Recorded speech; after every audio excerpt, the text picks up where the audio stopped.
threw us up here because they were so adorable.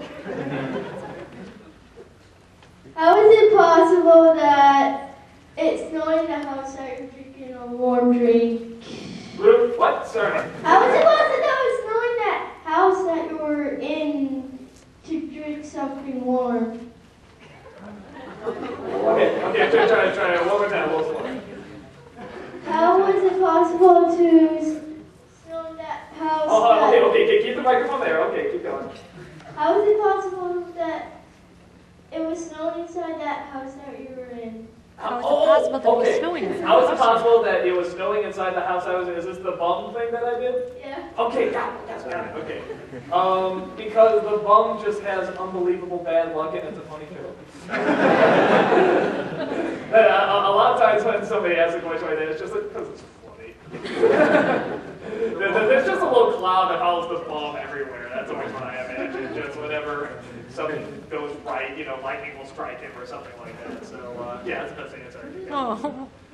Let's see. Let's do redhead today. Just so you guys know, it's not actually snowing outside. They really wanted Charlie Sheen to attend the convention, so they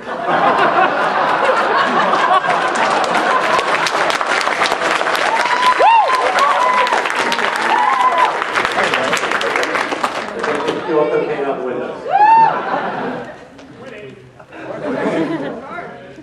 So, having the experiences that you guys have had for the month amount of time that you've been doing what you've been doing, do you find now that you have a tendency to be more overambitious, or a little bit more wary about knowing your own limits and your own kind of what you can accomplish within a set of time? Or are you like, I am a god of mine, I can do whatever I want, and just start going way overboard and failing at it? That's okay. I'm terrified of whenever I upload a video that it's going to be the end of everything. Like I used to upload a video, then turn off the computer, then run off, do something else for a whole day, and come back and pray that everybody was still watching. At this point, it's gotten to the point where when I come to conventions and I see people and they seem to still love the stuff that I do, and they still love even the old stuff and the new stuff, and there's a comfort zone there. I don't worry too much about if I'm going to fail and destroy everything that I achieve. But I do still go out of my way to try and be as good as I can be with the material that I've got. But it's hard, especially when you've got someone like Team 4-Star that I love those guys, they're my really close friends, and I'm working alongside them.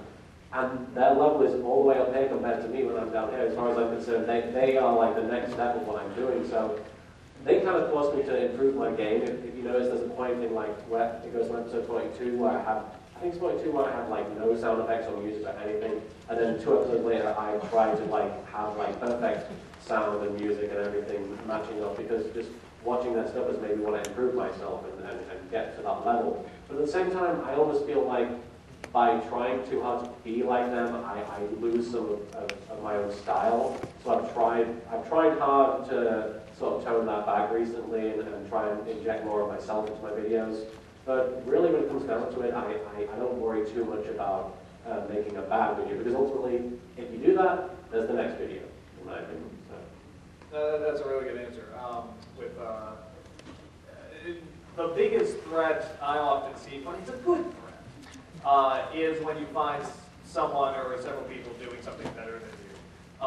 And what he says is exactly right too. You don't want to best them, or you don't want to be necessarily like them, but you want to. It does sort of create this reminder. Oh yeah, there's other people out there, and they can be better than you, and you need to keep it fresh. You need to keep other stuff going, and throw out new ideas and try new things.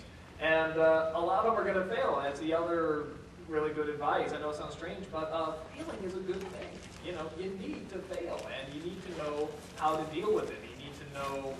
Because nobody can just have hit after hit after hit. It never ever affects. You're always going to have something that doesn't work. You're always going to have a large amount of people that don't like something you do. And you have to know how to react to that. The first thing I found out is you can have fun, but you can't attack your fans. You can't ever do that.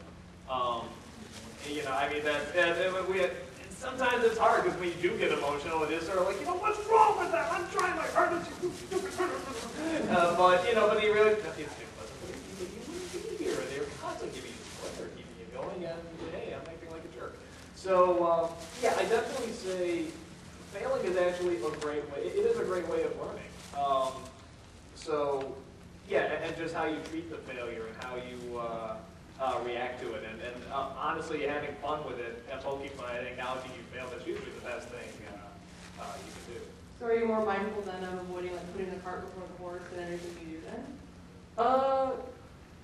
Yes and no. I think it sort of varies. Sometimes, again, you just want to go back and forth. Sometimes if you're doing something that you want to be, like the Moulin Rouge review, I mean, that took a lot of preparation, a lot of planning, and we had the songs. So yeah, I mean, it's really, and I knew that had to be a pretty big thing, so I put a lot of preparation into it. But at the same time, when I'm there filming or when I'm there editing, it's just a goofy idea comes in there that I didn't think of before, just a weird, try it. And I don't know if it'll work, but just don't be spontaneous. Do something a little odd or a little different or whatever. I mean, I think it really is, you have to mix it up. You have to be prepared, but you have to be ready to be spontaneous too, because even as much as you prepare, something can always go wrong as well. So really working with both, I mean, just having that balance is probably so let's go to that guy back there who has his hand up for like ever. Wait for the microphone! Yes, sir. Sorry, sir. Forgive me, my lord. I am not worthy. Mostly, are there any new updates on SOPA or PIPA? Is it still in Congress or is it dead? Anything new you can tell us? I've been hearing various things about it, like they're trying to rework it and get it back in and stuff like that. I'm almost wondering if it's ever going to fully die.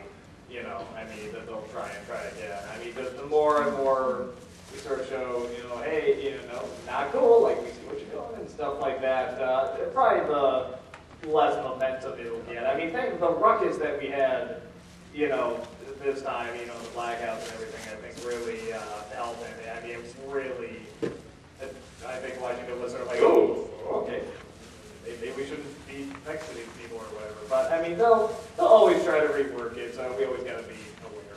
All right, so there's actually a third version of SOPA and PIPA called ACTA that's being signed on by various countries. That's a trade agreement that apparently the U.S. signed on to last October. Yeah, are you aware of this? Yeah, no, I've heard of it. And it's one of those things where it is sort of like, America already signed it, so sort of screwed there. But there's actually a petition you can sign to make them go back on signing it, if that interests you at all. There's on the White House's webpage. Maybe I'll check it out. I mean, it's certainly like we haven't put as much effort into it because, like I said, it's sort of like just with America, it's sort of happening. From what I hear, there's not much money we can do, but we can still sort of spread awareness just to other countries and other places that haven't signed it yet. That hey, this is again, this is something very real that can happen, and it's worth bringing to your attention. So, yeah, I mean, I definitely have. What's your whole opinion on The whole SOPA Act thing, I actually posted a fairly lengthy blog entry on my site about the whole thing. And basically, my opinion, I mean, back when I lived in England, I wasn't really, I guess I wasn't as threatened, but at the end of the day, it was the internet, so everybody's at risk. But my stance on it is that if any of those things ever did go into effect, I would continue doing what I do because ultimately I believe it. At the end of the day, I would honestly go to jail if they threaten to take away my right to entertain people.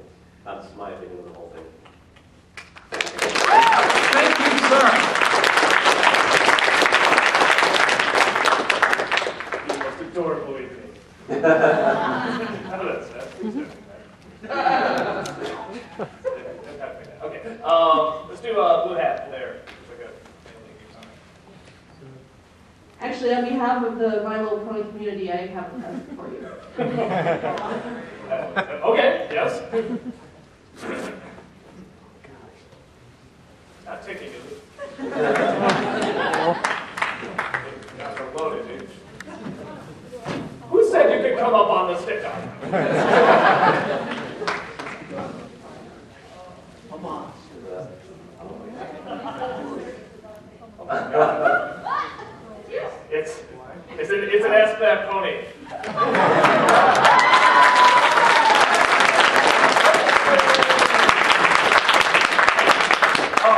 And there's a bum costume pony.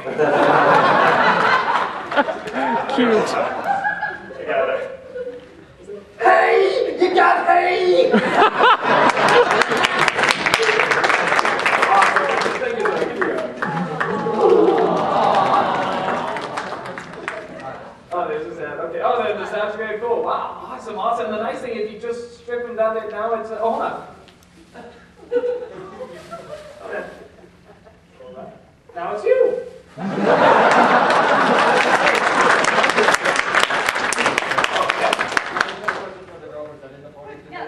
Do they have cutie marks? No, this one does not because it just requires so much cost. This cutie mark is a back credit card. Yes, I got one. That was awesome. Thank you so much. That's awesome. Give her a round of applause.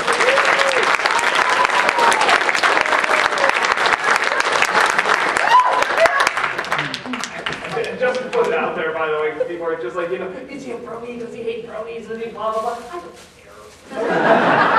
care. I've seen the show once where they asked that guy episode. Oh, it's cute. Whatever. It's just like huge impact. I don't hate it. And if you like it, great. You'll like it.